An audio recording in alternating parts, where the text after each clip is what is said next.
A WWE fez o seu primeiro especial na ESPN nos Estados Unidos, o WrestlePalooza. A pergunta é, será que foi um bom show? Ou será que a gente viu uma novidade que não vai ser tão legal assim? Se você quiser saber tudo o que aconteceu no WrestlePalooza, as minhas opiniões e as minhas notas, assista esse vídeo do começo ao fim, porque as minhas opiniões vão surpreender vocês. Mas antes, não deixe de fazer tudo aquilo que a gente pede para alavancar o nosso canal. Deixe seu like, se inscreva no canal, ative o sininho para receber as notificações dos nossos próximos vídeos, deixe o seu hype e, acima de tudo, assista e maratone os nossos conteúdos para que o YouTube continue a nos divulgar. Beleza? Então vem comigo para o resumo completo do WrestlePalooza 2025. Fala galera, tudo beleza? Meu nome é André, eu sou fã de luta livre há mais de 30 anos e sim, nós tivemos o primeiro WrestlePalooza da história, o primeiro pay-per-view, o primeiro especial da WWE na ESPN. Para quem acompanhou o SmackDown aqui com a gente, com o Chiguz e com o Zezo, sabe que tiveram vários infomerciais durante o SmackDown para que as pessoas pudessem aprender como usar o aplicativo da ESPN. Claramente a WWE estava com medo de que essa mudança não fosse ter um efeito positivo na sua base de fãs e eles talvez perdessem a audiência. Mas o fato é que o show aconteceu na ESPN nos Estados Unidos, mas ao redor do mundo ele foi transmitido no Netflix. E a primeira surpresa que a gente teve, que foi uma surpresa desagradabilíssima, é que esse foi um especial que teve comercial. Aquela musiquinha medonha da Netflix, quando entra nos comerciais no SmackDown, apareceu no WrestlePalooza. E isso tá começando a fazer a gente arrancar os cabelos, porque pode ser que a gente tenha comerciais nos especiais, nos PLEs da WWE. E aí, cara, é meio bizarro isso. Ontem a gente tava assistindo o show com o Chiguz e com o Vini da Central Wrestling, e o Vini falou, poxa, eles podiam pelo menos regionalizar os comerciais, passar alguma coisa pra gente, porque essa musiquinha, sem nada passando, é muito medonho. E eu tenho que concordar com isso, foi realmente uma das partes negativas do show. Mas o show teve muitos pontos surpreendentes, muita coisa interessante, e a gente vai ver tudo o que aconteceu agora. E nós vamos começar com a primeira luta da noite, que foi a luta entre Brock Lesnar e John Cena, né? O Brock Lesnar veio pro ringue com a sua entrada e o John Cena veio com essa entrada lendária aí, onde ele trouxe um monte de criancinha para poder entrar com ele. Talvez algumas do Make-A-Wish Foundation, talvez outros fãs do John Cena ali na cidade de Indianápolis, onde aconteceu o show. E uma outra coisa que a gente pode falar, uma segunda parte negativa do show, é que a crowd, a plateia desse show estava morta. Ô plateiazinha medonha essa desse show. Pelo amor de Deus. Os caras simplesmente morreram em determinados momentos do show, prejudicando até a percepção de alguma das lutas. Mas, enfim, o show estava começando, então a gente não tinha ideia de que isso realmente iria acontecer. Apesar de que a Lady Sami, não, a Dark Fox no nosso chat lembrou que o Royal Rumble também foi em Indianápolis e a plateia também foi medonha. Vamos ver se a WWE não resolve mudar de estratégia e não ir pra lá, né? Pelo amor de Deus, não aguento mais. Ô plateiazinha horrível. Bom, John Cena veio com as suas criancinhas, né? Suas criancinhas, ficou um negócio meio esquisito. Mas ele veio pro ringue, a galera tava vibrando e tudo mais. E aí veio a primeira grande surpresa da noite. Quando a Alicia Taylor foi apresentar o Brock Lesnar, o Paul Heyman interrompeu ela e resolveu apresentar o Brock Lesnar como nos velhos tempos. Eu não sei se o Brock sabia ou não disso, ele me pareceu um pouco surpreso, porque ele riu, cumprimentou o Paul Heyman e tudo mais. De repente foi uma trollada que fizeram aí com o Brock Lesnar, né? Ou uma troslada, como diz aí o Lucas Neto, né? A galera que tem criança sabe do que eu tô falando. Ele foi, apresentou o Brock e a gente foi pra luta, né? Então a gente imaginou, bom, vamos ver como é que vai ser essa luta. E aí o pessoal do chat me lembrou uma coisa que eu já tinha até esquecido, que quando essa luta foi anunciada, eu teria dito numa live o seguinte, gente, eu não sei se eu gostei dessa luta porque ela é capaz de ser um festival de suplexes e F5s. E eu não imaginava que eu ia ser um profeta tão bom com relação a essa luta. A luta começou com o Lesnar estraçalhando o Cena, dando vários clotheslines. Aliás, o Lesnar deve ter lutado melhor nessa luta do que em várias lutas nos últimos 10 anos, porque ele usou mais do que apenas o German Suplex. né? Ele aplicou Power Slam, aplicou Suplex, aí ele tinha que aplicar o German Suplex, é óbvio, né? Suplex City, e aí o Cena começou a contragolpear, ele conseguiu se soltar do German Suplex, mas acabou engolindo outro clothesline, né? O Brock Lesnar dominando o início da luta, mais um German, e aí o Cena começou os seus 5 Moves of Doom, né? Geralmente ele precisa de 2 Shoulder Tackle para derrubar o adversário no ringue. Só que nos primeiros 2, o Lesnar nem se moveu. Na verdade, o Cena precisou de 4 para derrubar o Lesnar no chão. E aí ele começou a aplicar o AA, né? Ele começou a aplicar o AA, aplicou o primeiro, depois ele mandou. Depois do primeiro, cara, o primeiro AA, o Lesnar se levantou sem vender o golpe. Assim, ele não fez isso. Ele nunca fez isso. Ele chutava depois do AA. Mas eu nunca vi alguém simplesmente se levantar depois de um AA. O Cena chegou, pegou o Lesnar e foi aplicar o segundo AA, botou o Cena para baixo, aplicou o terceiro AA, né? E aí até lembraram que o nome do golpe antigamente era FU, por causa de ser uma tirada com o F5 do Brock Lesnar, né? Isso era na época que o Cena era vilão. O Cena aplicou o terceiro AA e quando ele foi pro pinfall, não conseguiu. O Lesnar chutou. E aí o Cena foi pro Five Knuckle Shuffle, né? Foi pro Five Knuckle Shuffle, o Lesnar se levantou, pegou o Cena e aplicou um F5. E aí, meus amigos, a gente não poderia imaginar o que a gente veria a seguir. O Lesnar pegou, mandou outro F5, levantou o Cena de novo, mandou mais um F5 e depois mais um. O Brock mandou 6 F5s na sequência. E aí, ele foi pro pinfall. 1, 2, 3. E assim, do nada, a luta terminou em 9 minutos. E aí, cara, eu me lembro até agora, o Vini ainda não tinha chegado na live, o Zezo mandou um áudio pra gente esculhambando com a WWE, esculhambando com os fãs e tal. Hilário. Se você não viu a nossa live ontem, veja a reprise aqui no nosso site, porque foi absurdo, foi muito engraçado. Mas assim, cara, assim, eu não sei o que dizer dessa decisão da WWE, porque, cara, por que fazer isso, entendeu? Por que fazer o Lesnar ganhar com squash? Eu apostei, quem viu o meu vídeo preview lá no canal do Zezo sabe que eu apostei na vitória do Lesnar. E eu até fiquei felizinho com isso. Mas, cara, não desse jeito, né? E a pergunta que a gente se faz é: essa realmente a última luta entre eles? Ou será que eles vão lutar de novo? Né? Cara, o Lesnar sai um monstro de novo. Né? Já é, sei lá, a terceira vez que ele dá squash no Cena na história. E eu não sei o que isso significa. A gente não sabe se o Lesnar tá de volta mesmo. Ou se isso é apenas uma luta que ele vai fazer. A verdade é que o Cena simplesmente vendeu o Lesnar como se fosse um monstro. E o Lesnar venceu. Cara, depois ele ainda mandou um F5 no juiz, tá? Isso aí foi muito bizarro. Vai tomar uma multinha. E depois ainda aplicou um último F5 no Cena. 9 minutos de luta e, cara, eu dei 1,5 estrelas. Eu não consigo gostar de Squash City, desculpa. Então, eu não tenho muito o que dizer. O show começou mal.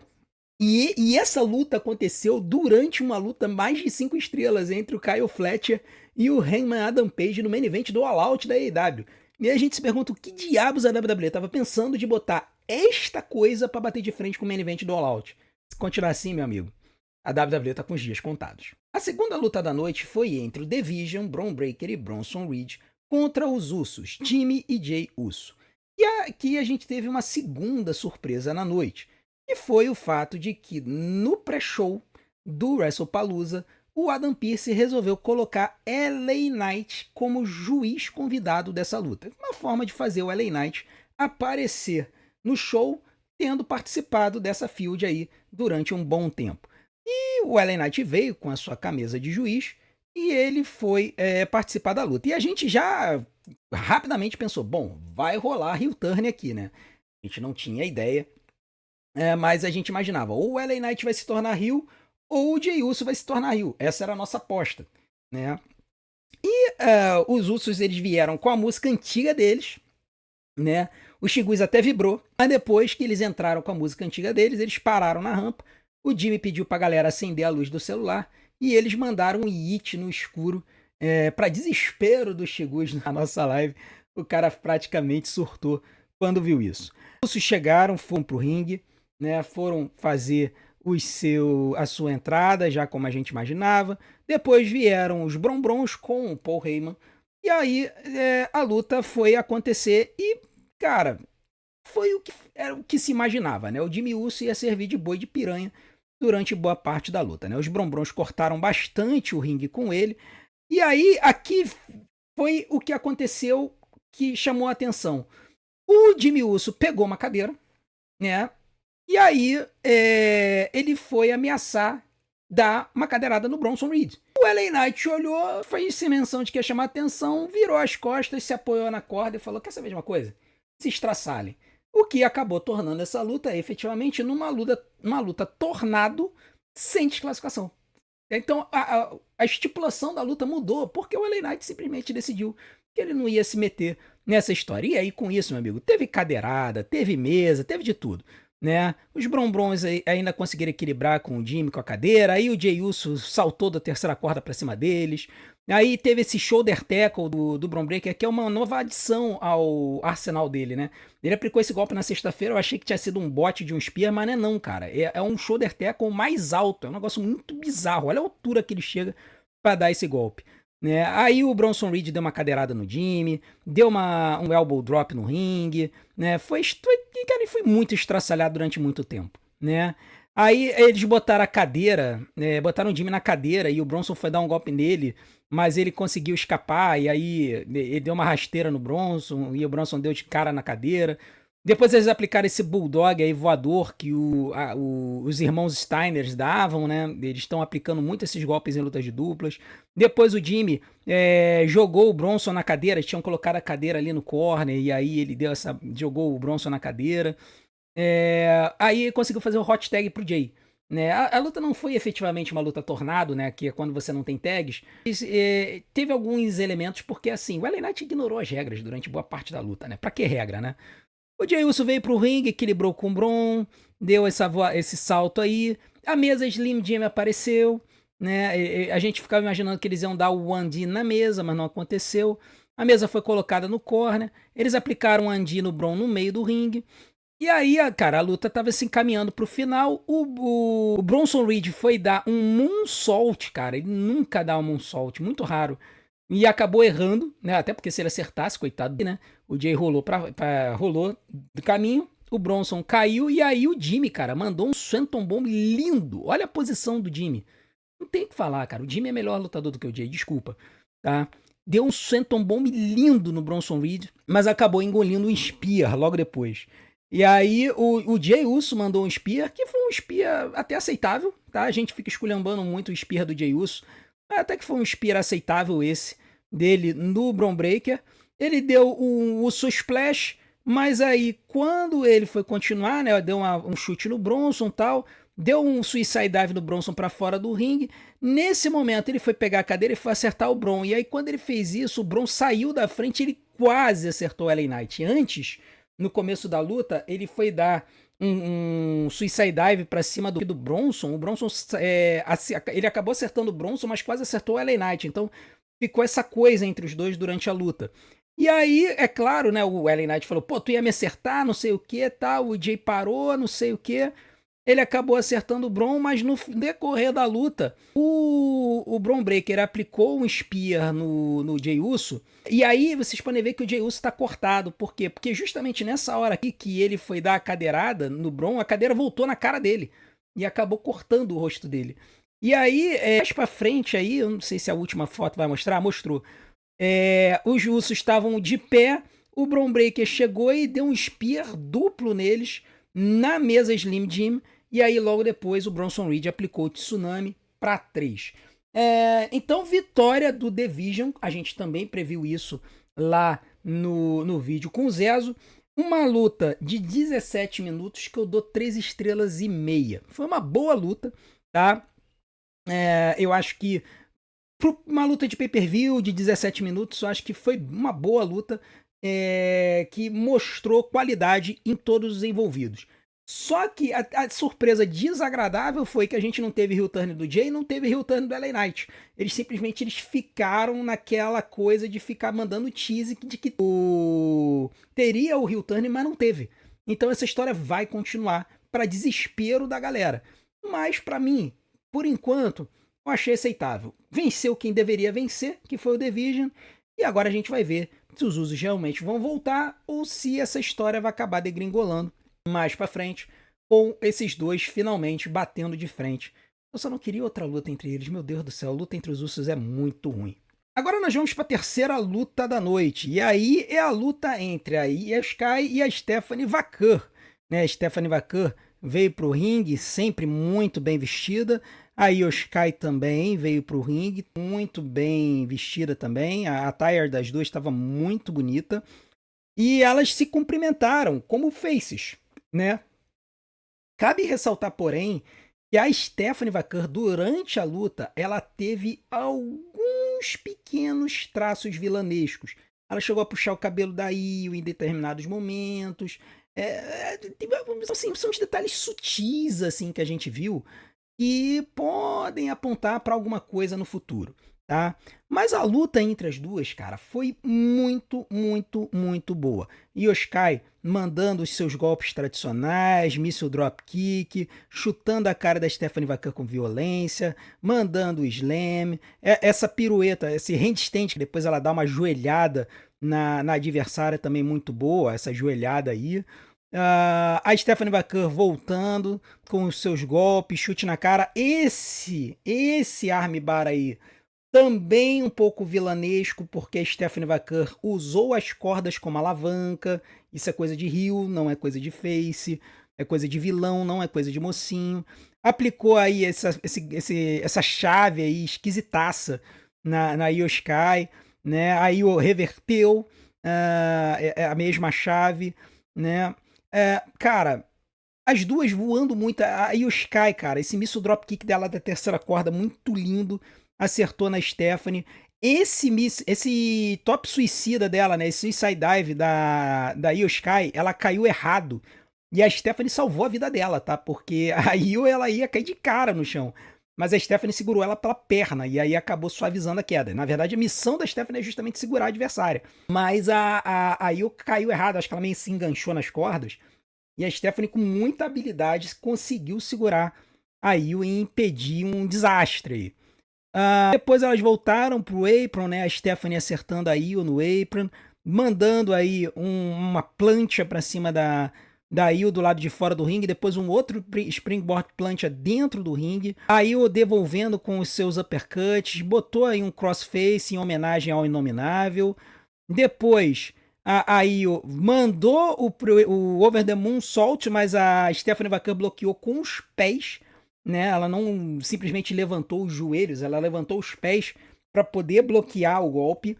E aí a Stephanie retornou, acabou dando um Dragon Screw Leg Lock, né? Dragon Screw Leg Whip na Io Sky, o que fez ela sentir o joelho. E foi pro Devil's Kiss, né? Aí a galera se diverte. E ela conseguiu aplicar o SVB, né? Que é o finalizador que ela estava usando na WWE todos esses tempos.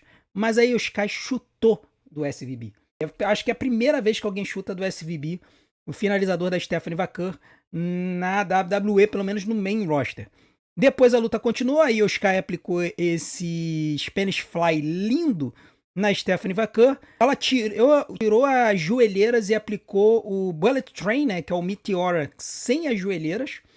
E aí ela foi aplicou esse Shining Wizard também, sem as joelheiras. Aí o pessoal notou que, na verdade, quem costumava fazer isso era a persona antiga da Io Sky, né, a Io Shirai. E aí ela foi, né, aqui ela já tá mostrando a Stephanie Vaquer como campeã, né. No final da luta, depois desse golpe, a Io Sky, ela foi tentar de novo o Over the Moonsault, só que ela errou de novo, né? Ela caiu no chão, a Stephanie Vaquer desviou, a Io Sky caiu e aí a Stephanie Vaquer subiu na corda. E o que a gente viu depois foi muito surpreendente, porque a Stephanie Vaquer mandou um Spiral Tap lindo, um corkscrew, um mortal com corkscrew, com pirueta, uma coisa mega fluida, uma coisa linda de morrer. Ela acertou a Io Sky, foi pro 3 e venceu a luta. E essa foi a pique que eu acabei errando nas minhas previsões, porque eu achava que a Io Sky iria vencer, mas não. Stephanie McMahon acabou dando óbvio. É a nova campeã mundial feminina da WWE. É assim, cara, não tem como não ficar feliz por ela. É uma conterrânea nossa, daqui da América do Sul, chilena, a primeira sul-americana campeã de qualquer coisa na WWE. Eu acho que nunca teve um sul-americano campeão na WWE. Aí, se tiver alguém, teria que voltar lá atrás, na época do Antonino Rocca, para ver se ele ganhou alguma coisa. Mas eu acho que não. Tá? Então, o Antonino Rocca era um lutador argentino que lutou na WWE nos anos 60 e 70. Então, cara, Stephanie McMahon, nova campeã mundial. A gente tem que ver como é que vai ser as próximas feuds. Provavelmente ela vai lutar contra a Tiffany Stratton no Crown Jewel, campeã contra campeã. Já tivemos uma encarada entre o Seth Rollins e o campeão mundial, que a gente vai falar sobre daqui a pouco. Então, certamente no Crown Jewel vamos ter aquelas lutas campeão e a Stephanie vai lutar aí contra a campeã da WWE, que por enquanto é a Tiffany Stratton. A gente tem que ver se a Tiffany vai manter o título na próxima sexta-feira no SmackDown. E antes da gente começar a falar da quarta luta, eu tenho que falar da nota, né? A nota da Io Sky e da Stephanie McMahon é uma luta de 19 minutos, que eu dou 4 estrelas e meia. As meninas roubaram a cena do show. Novamente, uma luta feminina, melhor luta da noite, na minha opinião. Não tenho o que falar, não tem como não elogiar Io Sky e Stephanie McMahon pelo quanto elas entregaram nessa luta maravilhosa que elas tiveram. Agora sim, vamos falar de Becky Lynch e Seth Rollins contra CM Punk e AJ Lee. E o casal 20 da WWE teve uma entrada especial aí com o guindaste, né? Os dois vestidos como super gêmeos, né? Daquele desenho antigo da DC, né? Dos super amigos. E assim, cara, vestimenta linda dos dois, simplesmente espetacular. Becky Lynch com seu campeonato intercontinental, Seth Rollins com seu campeonato mundial. Depois disso, nós vimos a entrada da CM Punk da AJ Lee, e os dois entraram com a música da AJ e o CM Punk, né, com a jaqueta escrito AJ's Husband, né, o marido da AJ. Foi muito legal ver essa cena. E aí, cara, a luta, assim, uma coisa de doido. Outra luta que a regra foi pro espaço, tá? A Jessica Carr simplesmente perdeu o controle da luta e ninguém mais estava ligando, tá? Foi tanta coisa para se falar nessa luta que chega a ser bizarro. A história da luta era de que o Seth Rollins estava com medo de permitir que a Becky Lynch enfrentasse a AJ Lee. A história era não deixar a AJ Lee lutar, tá? Então, por isso, porque numa luta mixed tag como essa, quando uma pessoa de um gênero faz a tag, a outra tem que entrar. Você não precisa de tag. Então, por exemplo, no momento que o Punk fizesse a tag na AJ Lee, a AJ Lee entraria e isso obrigaria a Becky Lynch a entrar no ringue também. Então a história toda aqui era de que a Becky estaria com medo da AJ Lee. Ela não queria enfrentar a AJ Lee. E aí o Seth Rollins protegendo ela o tempo todo. Mas muito engraçado também foi a Becky tentando esmurrar o Punk, né? Aliás, essa história de homens tendo fisicalidade com mulheres, esse negócio aí também foi uma história durante a luta. Tiveram vários teases com relação a isso, tá? Nesse começo aí fizeram tag para AJ Lee, mas a Becky Lynch correu e fez o tag para o Seth Rollins. Aí, nesse momento aí que o Punk deu um salto para cima do Seth Rollins, a gente achou que ele ia pegar a Becky também, mas a Becky saiu do caminho. Os dois foram lutar para fora do ringue. A Becky Lynch, em vários momentos, ela interferiu, puxando a cabeça do CM Punk, impedindo que ele lutasse, mas a AJ Lee também se aproveitou disso, também pegou o Seth Rollins pelo cabelo, tá? Uma luta normal entre os dois, até esse momento, mais ou menos a metade da luta, a luta estava bem devagar. Mas depois da metade, cara, a coisa esquentou. Becky Lynch dando tapa na cara do CM Punk, deu vários tapas nele. Eles cortaram com o CM Punk, tá? O Seth Rollins e a Becky cortaram o ringue com o Punk. Nesse momento também foi muito legal. O Seth Rollins levantou a Becky para poder mandar ela para cima do Punk no Military Press, mas o Punk saiu do caminho. E aí o Seth Rollins acabou jogando a Becky de cara no chão. né? É muito bizarro isso. Aí o Falcon Arrow do Seth Rollins no CM Punk, né? A Becky Lynch vendo se o Punk se o Rollins estava legal. Aí nesse momento, a Becky bloqueou assim, o que seria uma cutucada do Punk, né? Com a perna, o Punk deu um beijinho pra ela e aí conseguiu fazer a tag pra AJ Lee. E esse foi o momento que a AJ entrou no ringue. E aí a gente imaginou, cara, isso aí vai ser um hot tag simples e os dois vão se pegar, as duas vão se pegar rapidamente e a AJ vai terminar rápido a luta. Não. O que a gente viu foi que parece que a AJ Lee ficou melhor do que ela lutava 10 anos atrás. A AJ Lee mostrou que é possível uma pessoa voltar a lutar depois de 10 anos e mandar bem no ringue, bastando para isso ela treinar. Ela tem, claro, um facilitador, CM Punk é o marido dela, e eles têm um ringue dentro de casa. Mas mostrou que ela treinou para voltar, porque os golpes dela foram quase todos fluidos. Teve um botezinho aqui e ali? Teve. Coisa pouca mesmo, mas muito melhor do que a Nikki Bella, isso aí é inegável, tá? AJ Lee socando a Becky Lynch, jogando ela no chão, dando socos no corner, deu aí, ó, um crossbody na Becky Lynch, bem bonito. Aí a Becky dando tapa na cara da AJ, a AJ devolveu, deu vários tapas na cara da Becky. Depois aí o Seth Rollins foi interromper, a AJ meteu vários tapas na cara do Seth Rollins, meteu mais de 30. Aí foi legal, porque o CM Punk ajudou a AJ a mandar um sliced bread no Seth Rollins e ainda meter um crossbody na Becky Lynch, né? Olha que coisa linda que foi esse golpe combinado, muito bonito. Aí teve um bulldog duplo, os dois deram a joelhada no corner e voltaram e deram um bulldog duplo no Seth e na Becky. Aí nesse momento tiveram vários golpes duplos dos casais, né? Aí teve Shining Wizard dos dois, do Punk e da AJ Lee. Aí nesse momento teve uma submissão dupla, né? A AJ conseguiu encaixar ali o Black Widow na Becky Lynch, enquanto que o Punk conseguiu aplicar um Sharpshooter no Seth Rollins. Ele demorou um pouquinho para conseguir aplicar esse Sharpshooter, tá? Ele não soube aplicar direito. Depois ele encaixou direitinho. Aí ele acabou tendo o Sharpshooter quebrado pela Becky, que meteu o dedo no olho do Punk.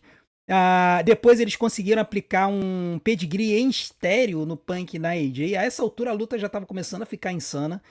E o Punk aplicou um stomp no Seth Rollins, tá? A Becky socou, deu tapas na cara do Punk e aplicou um sharpshooter no Punk. Assim, é uma coisa bem real, né? Porque ela é muito frágil. Mas enfim, ela aplicou o sharpshooter, depois o Punk aplicou o sharpshooter na Becky, né? Claro que ele não baixou o suficiente, né? Mas foi o primeiro momento de fisicalidade real num homem e numa mulher, né? Foi o Punk aplicando o sharpshooter na Becky. E aí o Seth Rollins chegou, se vingou, aplicou o pedigree no CM Punk e depois aplicou o Stomp. E a gente pensou, bom, agora a luta vai acabar, né? Não. Na hora do pinfall do Seth Rollins no Punk, a AJ Lee aplicou um Stomp pra cima do Seth Rollins. Aí veio a Becky Lynch, aplicou o Manhandle Slam na AJ Lee. Os dois foram pra fora, o pau quebrou. Eles foram pra fora do ringue. Eu acho que... sim, teve um momento que... Cara, teve um momento insano. Vamos ver se tem a foto. Tem esse momento aqui. O Punk e a AJ limparam a mesa. Eles começaram a trocar a ideia de que eles acertariam golpes em estéreo na mesa, e a gente ficou imaginando para ver se a mesa implodiria. Eventualmente a Becky jogou a AJ para cima do Punk, que aplicou o DTS no Seth Rollins e acabou caindo, e a mesa quebrou com todo mundo. Isso, o Punk e o Seth Rollins acabaram caídos. A Becky jogou a AJ Lee para dentro do ringue. Quando ela foi aplicar o Manhandle Slam, o que acontece? A AJ Lee inverte o Manhandle Slam, encaixando um Black Widow perfeito. E aí a Becky Lynch não tem como, ela acaba batendo e temos a vitória de CM Punk e AJ Lee. Uma lutaça entre os quatro, uma luta de 29 minutos. Foi uma luta muito grande. Foi um épico que esses quatro fizeram. Claramente, estava todo mundo se divertindo no ringue. A gente percebe isso. Qualquer coisa de rivalidade que poderia existir nos bastidores entre o Punk e o Seth Rollins se extinguiu. As notícias são de que eles se tornaram melhores amigos. Hoje em dia, nos bastidores, eles estão se divertindo com essa história. E foi uma luta maravilhosa. Eu vou dar 4 estrelas pra essa luta. Eu acho que ela foi um lutaço, mas eu acho que a luta das mulheres foi melhor. Por que eu dei 4 estrelas e não dei mais? Porque tiveram alguns botezinhos na luta. A AJ Lee, quando deu o stomp no Seth Rollins, por exemplo, ela aplicou o stomp meio errado. Ela acabou caindo meio de lado, tirou um pouco o impacto do golpe. Mas eu não tenho como criticar a AJ Lee tanto assim, porque, cara, ela fez vários movimentos na luta e movimentos perfeitos. Então foi muito legal de ver a AJ Lee voltando. A gente vê que tem espaço para ela lutar e lutar por títulos na WWE. Então vamos esperar para ver o que vai acontecer. A minha esperança é de que a WWE resolva realmente empurrar a AJ Lee e com essa finalização a AJ vai lutar pelo campeonato intercontinental. Isso aí não tenha sombra de dúvida. A gente só tem que aguardar para ver quando que essa luta vai acontecer. Mas, ó, diversão pura que a gente teve. E para terminar, a gente teve a luta entre o Cody Rhodes e o Drew McIntyre pelo campeonato indiscutível da WWE. Mas antes, a gente teve uma pequena surpresa, que foi a volta do Undertaker. Assim, a gente estava assistindo a essa altura, o Vini já estava com a gente, e quando soou o gongo, todo mundo chegou assim e falou: hã? Como assim? Do nada, aleatório? Pois é. O Undertaker veio pro ringue. A essa altura, a Stephanie McMahon estava na beira do ringue. O Undertaker deu uma encarada nela, meio engraçada, né? Pra quem não sabe, eles têm um histórico, né?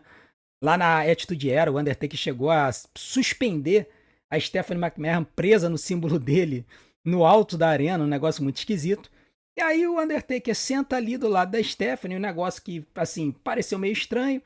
Começa a falar com ela, fala, olha, a gente tem um histórico aí, tudo mais, tal. E aí ele chega e fala, olha, eu queria saber de uma coisa, você tá pronta? Are you ready? Fazendo a frase do maridão dela, do Triple H, né? E aí ele fala, não, eu não ouvi nada, are you ready?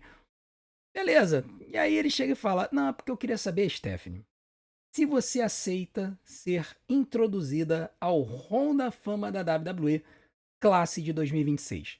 E, gente, isso foi surpreendente para a própria Stephanie. Ela claramente não imaginava que isso iria acontecer, tá? Ela ficou muito feliz, assim, muito emocionada. E, cara, eu não tenho o que dizer. A Stephanie, ela é uma embaixadora da WWE. Você pode falar o que você quiser dela, mas ela foi uma das maiores heels da história da WWE. Tanto na Attitude Era, quando ela formou a aliança com o Triple H, quando ela participou da autoridade. Ela é uma pessoa que sempre se importou com o negócio, sempre se importou com a luta livre. E quando ela precisou, ela se afastou do próprio pai quando o pai foi acusado das coisas que ele fez. Tá? Então, Stephanie McMahon merece estar no Hall da Fama, uma das pessoas que mais merecem, na minha opinião, tá? Mesmo sem ser uma lutadora efetivamente, mas olha que ela é uma ex-campeã feminina da WWE, ela ganhou o título em 2000 e depois acabou perdendo esse título para a Lita, numa luta que foi bem interessante. Depois a gente foi aí pro main event, né, o Drew McIntyre vindo pro ringue com a sua entrada tradicional, depois veio o Cody Rhodes, né, o pesadelo americano, e tudo mais, tudo beleza. A luta foi começar e aí, cara, é que veio a maior surpresa desagradável da noite. De novo a plateia. Plateia morta. Morta. É impressionante o quanto que a plateia morta acabou prejudicando esse pay-per-view e prejudicando essa luta em especial. Porque o Cody Rhodes e o Drew entregaram uma excelente luta. Excelente luta. Uma luta com uma história, uma luta com muitos detalhes interessantes, muitas nuances, mas o público sentou na mão. É incrível. Assim, eu depois da live, eu fiquei me perguntando o que aconteceu e tudo mais, e assim, sinceramente, eu acho que o público se cansou da luta do Punk e da AJ. No final da luta do Punk e da AJ, o público estava vibrando muito. O público ficou exausto. E eu até entendo, realmente, isso acontece. Eu tive no Royal Rumble de 2016 e no final do show eu já não aguentava mais. Mas, cara, Assim, dava pra ter vibrado um pouco mais. Né, o Vini até comentou, ele perguntou assim, pô, será que o público já não tá cansando do Cody Rhodes e tal? Eu falei, cara, pode ser. Pode ser. Porque o Cody, ele se tornou campeão, tomou aquele Claymore na mesa e ficou mais de um mês fora. E aí ele voltou pra essa luta sem build. Então, meio que o público não tava se importando. Mas, como a Dark Fox disse e bem lembrou, o público de Anápolis não é bom. Tá? Isso foi provado no Royal Rumble. Então, cara, vou dizer o quê? WWE, para de ir para Indianápolis, pelo amor de Deus. Porque isso acaba estragando. Uma crowd que não se movimenta estraga a luta, tá?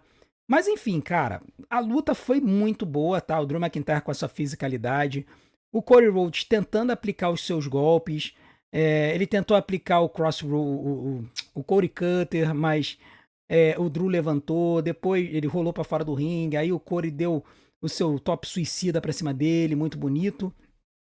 Mas aí o Drew chegou e jogou o Cody Rhodes na mesa, pro outro lado da mesa, né?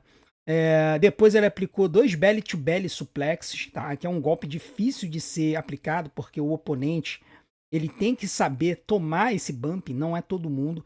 É só lembrar que foi com esse golpe que o Ridge Holland basicamente aposentou o Big E, e o Big E isentou o Ridge Holland porque ele mesmo confessa que ele não pulou o suficiente, e aí fez com que ele acabasse caindo de cabeça no chão e quebrando o pescoço, tá? O Corey aplicando aí a joelhada no Drew. O Drew depois do lado de fora puxou o Corey, deu uma rasteira nele para ele cair de cabeça no apron. Ele deu aí quase que um Alabama Slam, né? Mas botou na cadeira elétrica, o Corey jogou ele nos degraus do ringue. Depois eles voltaram, a luta continuou. O Corey veio com esse Scoop Power Slam, que é um golpe do Randy Orton, né? E aí a gente começou a ficar esperando. Pô, o Randy Orton vai aparecer? Vai atrapalhar essa luta? Vamos ter o turn do Randy? Chamou a atenção, né? Tivemos o Disaster Kick, muito bem aplicado do Corey. Ele foi pro Corey Cutter de novo, né? Levantou, chamou a galera, aplicou o Figure 4, tá? E o Drew conseguiu escapar. Aí o Drew ele tira a almofada do ringue. E a gente pensou assim, bom, vai ter alguma consequência aqui, obviamente. O Corey aplicou o Crossroads, mas o Drew escapa. E aí teve um momento da luta, não sei se é agora, que o Corey joga, na verdade o Drew acaba batendo a cabeça, o peito na verdade, no turnbuckle exposto, e ele cai, toma o pinfall, a gente achava que ia terminar a luta, mas o Drew chutou no 2. Esse momento foi muito legal, o Drew mandou um salto mortal, um top carrilho pra cima do Corey, do lado de fora do ringue. Um cara de 275 quilos aplicando um golpe de luteador, meu irmão. Pelo amor de Deus. WWE, empurra esse cara e dá o título pra ele. Meu Deus do céu. Aplicou o Claymore. O Corey chutou. Depois, aí é que é a parada que até hoje eu não entendo. Tá? Assim, a gente tem que se deter um pouquinho nessa situação aqui. O Corey tava com a cabeça perto da mesa e o Drew foi dar o Claymore nele, como deu lá atrás, há 5 semanas. Cara, esse golpe, ele é perfeitamente legítimo. Sabe por quê? Porque o Drew tá apenas usando o ambiente. Se ele fizesse a mesma coisa com o Corey com a cabeça perto dos degraus do ringue, ele poderia. Não teria problema nenhum. Ele tá usando o ambiente. É a mesma coisa que dar um spear na barricada. Não tem por que o juiz interromper. E o juizão se meteu na frente do Drew e impediu ele de aplicar o Claymore. Aí quando o juizão saiu da frente, o Drew foi aplicar o Claymore e o Corey saiu da frente. E o Drew acertou a perna no display. E cabe ressaltar que depois da luta, os médicos estavam olhando para ele, tá? Então, aqui, o Drew ele começou a mancar na kayfabe, mas pode não ter sido tão kayfabe assim, tá? Ele pode ter se machucado mesmo. Mas é que esses caras são muito durões, eles conseguem fingir, depois eles conseguem lutar. Mas o Drew pode ter se machucado legitimamente, tá? Então a gente tem que ver os próximos dias, as próximas notícias. Se ele se machucou mesmo ou se ele vai se afastar um pouquinho por conta da kayfabe.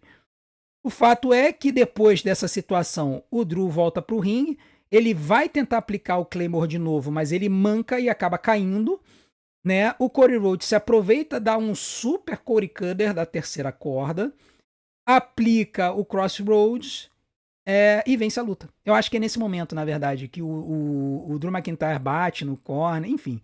Eu sei que o Cody aplicou o Crossroads e venceu a luta. Fez um pinfall e venceu a luta. E aí foi aquele momento meio que decepcionante, sabe? Porque o final da luta caiu meio flat, como a gente fala lá nos Estados Unidos, né? Ficou meio estranho o final da luta. O Corey venceu, mas podia ter sido melhor. E eu acho que a plateia não ajudou na percepção de que a luta foi boa. Né? Revendo a luta, a gente vê, cara, a luta foi boa. Só que a plateia foi um lixo. Um lixo, entendeu? A verdade é que eu tava até dando uma olhada na gringa pra poder ter um balizamento da minha nota, né? Porque a galera detonou a nota no show, mas eu acho que foi muito em função do desapontamento com o resultado e com o que aconteceu. E teve gente dando 4 estrelas pra essa luta, de 5. Porque a luta foi boa. Só que tiveram esses detalhezinhos que estragaram a luta. Então, pra mim, a luta acabou tendo 3 estrelas e 1/4. Isso durante a live. Eu vou ter que subir um pouco essa nota e eu vou dar 3 estrelas e meia. Porque em uma luta de 17 minutos, a luta foi boa. Mas a luta ficou com uma sensação de main event de SmackDown. Essa que é a verdade. Então, infelizmente, isso acabou estragando a luta, na minha opinião. E isso da plateia e mais esse finalzinho meio esquisito estragou o que estava sendo uma boa luta, tá? Então, foi uma luta de 17 minutos, 3 estrelas e meia. É essa nota que eu dou pro main event do WrestlePalooza. Um outro detalhe que a gente precisa dizer, não foi só um intervalo que apareceu durante o show, foram vários. Só que, graças a Deus, esses intervalos aconteceram entre as lutas. Nós não tivemos intervalos durante as lutas, como acontece no Saturday Night Main Event. Isso é alguma coisa, né? Intervalo entre lutas eu nem me incomodo tanto. Mas pra mim isso é perda de tempo. Pra mim, eles conseguiriam enxugar o show e poderiam ter colocado mais uma luta. A luta da Tiffany Stratton contra a Jade Cargill e a Nia Jax podia perfeitamente ter estado nesse show. Bastava eles terem enxugado um pouquinho algumas situações e teria tido espaço. No final das contas, o que parece é que a introdução da Stephanie McMahon no Hall da Fama tirou o espaço da Tiffany, da luta da Tiffany, da Jade e da Nia do card, tá? Foi exatamente esse espaço que acabou sendo colocado no lugar dessa Triple Threat. Eu não sei se eu concordo muito com isso, mas eu entendo a surpresa que o Triple H resolveu fazer com a esposa. Bom, com relação à nota do show, né? É um show meio difícil de dar nota. O público foi muito ruim. Muito ruim. E nós tivemos uma luta horrível, que foi Cena e Lesnar. Tá? As outras 4 lutas, nós tivemos 2 lutas boas, que foi o Main Event e Uso e Bron Bros, e 2 lutas espetaculares, que foi Io Sky e Stephanie McMahon e AJ Punk contra Becky e Seth. Por conta disso, eu vou dar uma nota 7,5 pro show. Eu tinha dado 7 ontem, eu vou subir um pouquinho e vou dar 7,5. Foi um bom show, mas, primeiro, não foi um show do nível de um pay-per-view da WWE. E segundo, a AEW ganhou o dia. Ah, assim, quem viu o All Out, eu não vi, mas eu vi os reviews do All Out. Os reviews do show são muito, muito bons. E assim, não tenho o que dizer, a AEW apresentou um produto melhor do que a WWE nesse fim de semana. E eu espero que a WWE ela perceba a reclamação dos fãs e resolva melhorar um pouco o seu produto para os próximos shows. Para onde o Joe tá vindo aí, vai ser na Austrália. A WWE ela vai ter que se virar para conseguir apresentar um show legal pra gente. Esse WrestlePalooza não foi. E se a WWE estiver pensando em transformar o WrestlePalooza no novo WrestleMania nos Estados Unidos, é bom eles tratarem de fazer um card com um desempenho melhor, porque no papel o card estava muito bom. A execução podia ter sido muito melhor. Então, WWE, vocês vão ter que se esforçar um pouquinho mais, porque a AEW tá fungando no cangote e tá entregando um produto muito bom. Bom, essa foi a minha opinião sobre o show de hoje. Eu quero saber a opinião de vocês.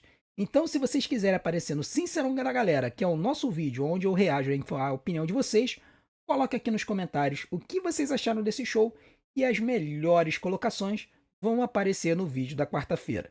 E também não deixem de usar este domingão para também maratonar os nossos vídeos e os nossos conteúdos, porque isso ajuda o nosso canal a ser divulgado. Muito obrigado a todos que estão se inscrevendo. Falta pouquíssimo para a gente chegar a 7.100 inscritos. Eu conto com a sua inscrição. E amanhã a gente se vê na nossa live do Monday Night Raw. Eu e Chigus estaremos de volta para mais uma live. Vai ser um prazer estar com ele aqui. Se bem que ele disse que ele não sabe ainda, talvez ele tenha que dormir, talvez seja um voo solo amanhã. A gente vai ter que ver, tá bom? Mas eu te aguardo amanhã na nossa live do Monday Night Raw. Vai ser um prazer ter você com a gente. Não deixe de assistir os nossos conteúdos, de dar o seu like, de comentar e de fazer tudo aquilo que a gente pede. Vou deixar algumas opções aqui na tela para vocês. Desde já agradeço a sua audiência. A gente se vê do outro lado. Um grande abraço. Até a próxima.